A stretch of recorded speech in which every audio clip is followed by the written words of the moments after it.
Booba a quitté la France et réagit enfin à sa mise en examen dans l'affaire qui l'oppose à Magali Berda.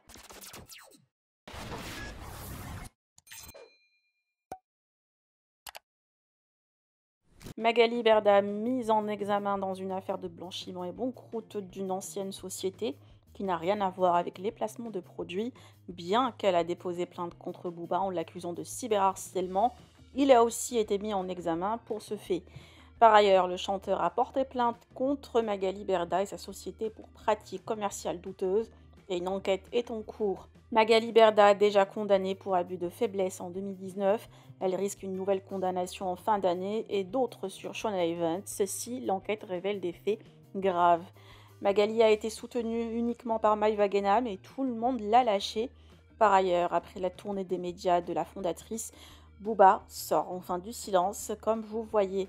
Je vous laisse avec la longue réaction de Magali Berda. Que pensez-vous? Partagez avec moi vos avis en commentaire et n'oubliez pas de liker la vidéo et de vous abonner à la chaîne. En fait, dans ce discours, c'est que certains ont tendance à utiliser le mot clash facilement. Alors, excusez-moi, je vais remettre les choses en ordre.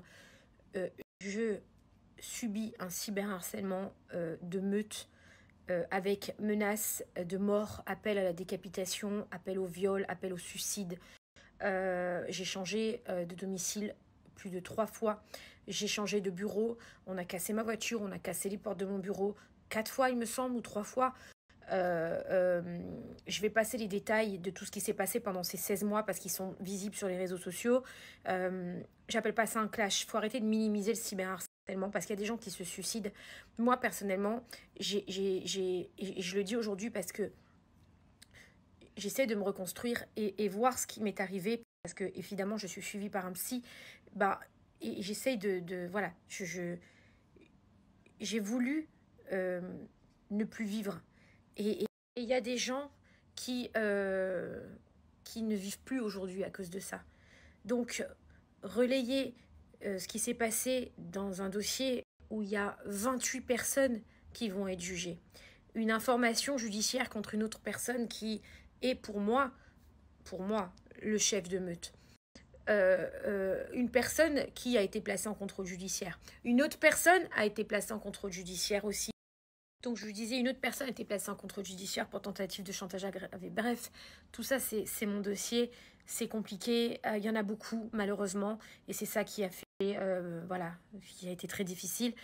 Maintenant, on ne peut pas aujourd'hui ramener ce que j'ai vécu et ce que ma famille a vécu à un clash.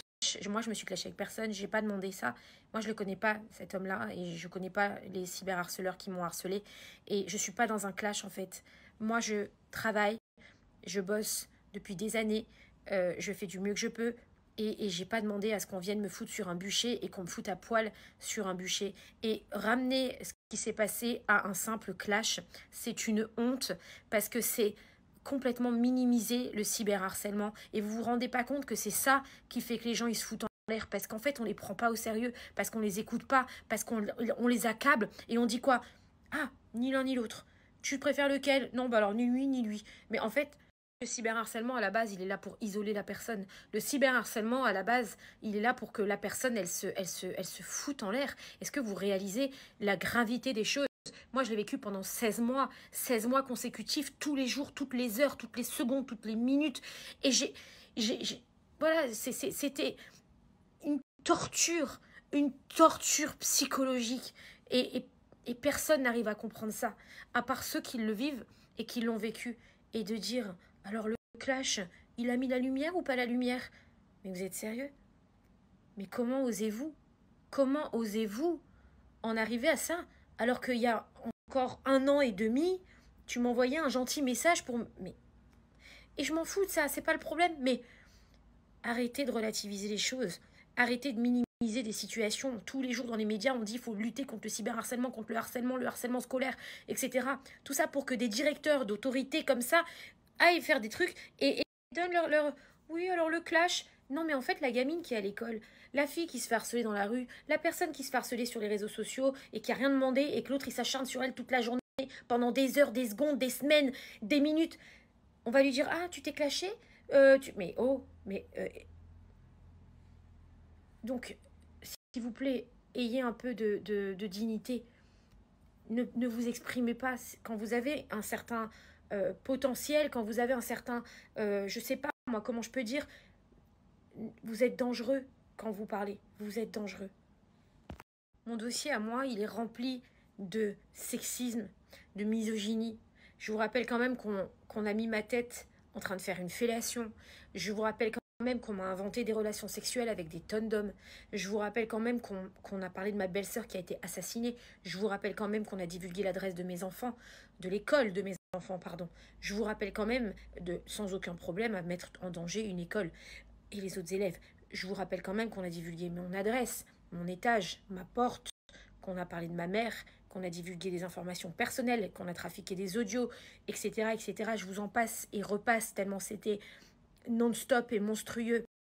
S'il vous plaît, j'ai eu des actes antisémites, j'ai eu des actes mais immondes, appelés à la mort de quelqu'un, c'est immonde. Ne parlez pas de clash, s'il vous plaît, ne parlez pas de clash. J'ai rien demandé à tout ça. J'ai rien demandé à tout ça. C'est pas un clash. Et il me dit à l'époque, Madame Berda, on a vu votre agence, on commence à voir un petit peu ce que c'est, on observe, on est en train de voir, voilà, d'ici il y a des règles, pas des règles, où ça se situe, on ne sait pas trop, etc. J'ai dit, écoutez, qu'est-ce que je dois faire? Il m'avait dit, écoutez, déjà ce qui est important, c'est de prévenir le consommateur quand vous lui faites une promotion, que c'est une publicité, que c'est rémunéré.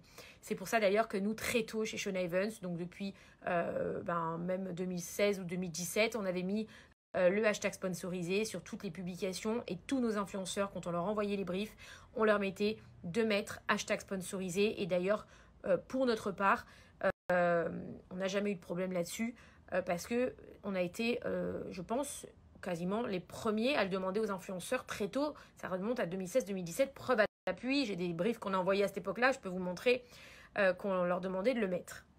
Et c'est parce que j'allais fouiller, j'allais voir ce qui était légal, sur quoi on devait se baser, etc. J'ai fait beaucoup de rendez-vous avec Mohamed Mansouri, on est devenu adhérent à l'RPP. Il m'a à plusieurs reprises félicité, remercié, je parlais de lui dans la presse, je disais que voilà, c'était un nouveau métier, qu'il fallait le réglementer, que la RPP nous aidait.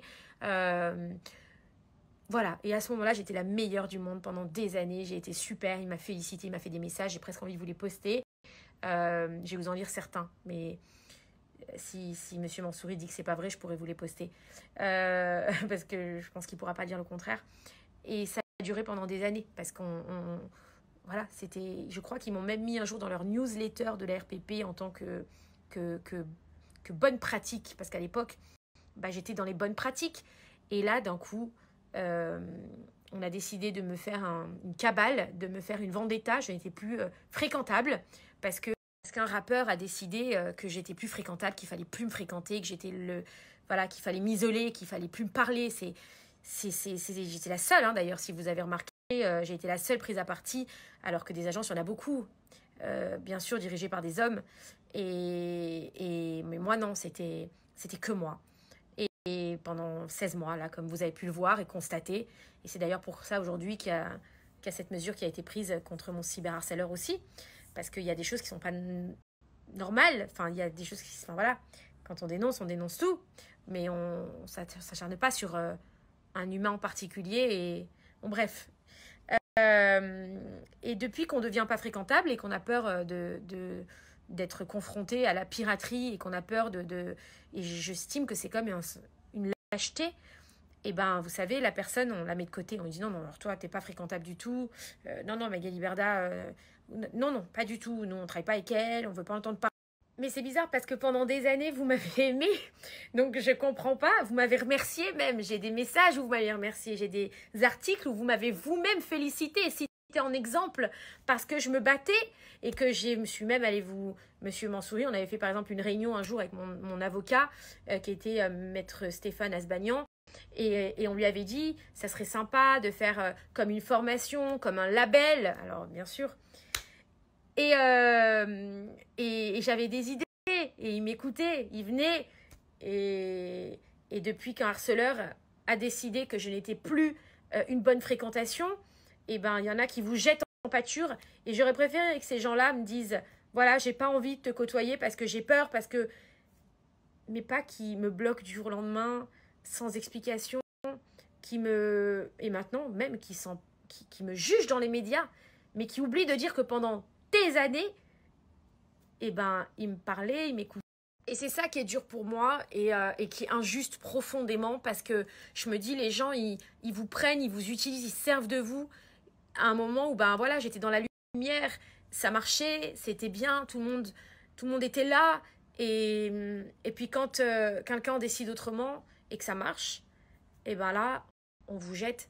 Et pire que ça, on vous met sur un bûcher. Parce que pour moi, de faire des interviews aujourd'hui en disant non, non, Magali Berda, ou non, non, non, ni Booba, ni Magali Berda. Mais pourquoi? Est-ce que la RPP m'a reproché quelque chose? Est-ce que... qu'est-ce que quoi? Qu'est-ce que quoi en fait? Quand? Comment? Parce que à ce jour, encore une fois, Sean Evans n'a jamais été condamné à un placement de produit frauduleux.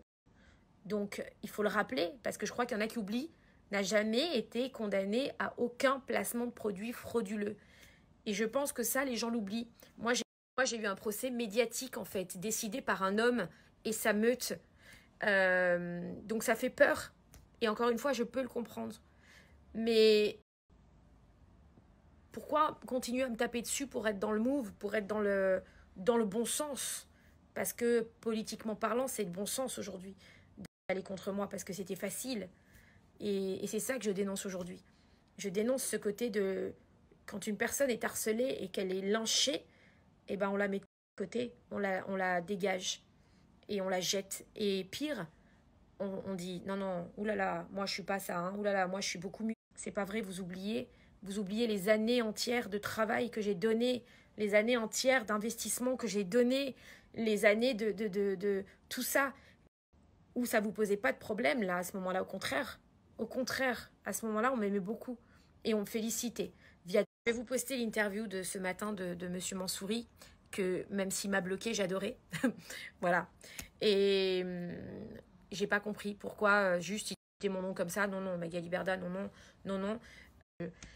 Je pense que ce que je dis est la vérité et que s'il pense que c'est l'inverse et s'il a quelque chose à dire, bah, je les posterai. Puis voilà, comme ça il m'expliquera. Parce que c'est trop facile de jeter les gens en pâture. Et moi, je suis pas une lâche. Et comme je vous l'ai dit, je ne veux plus subir en fait. Donc les interviews comme ça pour aller se faire bon genre, bon chic, bon genre, en profitant de me salir au passage gratuitement, il va falloir arrêter. Parce que ça, j'accepterai plus de personne. Mais vraiment de personne en fait. Et je me défendrai systématiquement. Et s'il faut